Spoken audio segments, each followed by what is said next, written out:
কিভাবে জানবেন যে এটি লাইলাতুল কদর? আপনি এমন এক বিশেষ ধরনের শান্তি এই রাতে অনুভব করবেন, বেশি গরম বা বেশি ঠান্ডা না। কানা ফিহা কামরান ইয়াফদাহু কাওয়াকিবুহা, যেন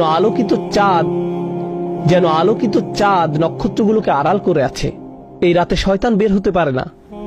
হাত্তা ইয়াখরুজু ফাজরুহা, অর্থাৎ ফজর পর্যন্ত কোনো শয়তান বের হতে পারে না। আত-তামানিনা, যেমন বলি সালামুন হিয়া হাত্তা মাতলাইল ফাজর, ফজর উদয় হওয়া পর্যন্ত শান্তি, ফজর পর্যন্ত শান্তি। এর অর্থ হলো মানুষ এই রাতে অস্বাভাবিক শান্তি অনুভব করে। তারাবিতে যোগ দিলে দেখবেন এই রাতে কেউ বিরক্ত হয় না, কেউ হাত পা নেড়ে কোনো বিরক্তি প্রকাশ করে না, বাচ্চারাও দুষ্টামি করছে না। নিশ্চয়ই এর কোনো কারণ আছে। এরপর তিনি বলেন, ليلة القدر ليلة تلقى لا حار لا باردة تصبح الشمس يومها حمراء ضعيفة.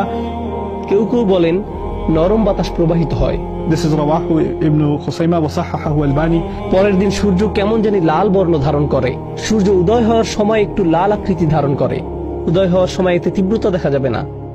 قد يري الله الإنسان الليلة في المنام.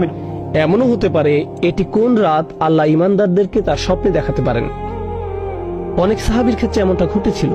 তারপর রাসূল সাল্লাল্লাহু আলাইহি ওয়াসাল্লাম বলেন, إن الملائكة تلك الليلة أكثر في الأرض من عدد الحصى. এটাও ইবনে খুজামা বর্ণনা করেছেন।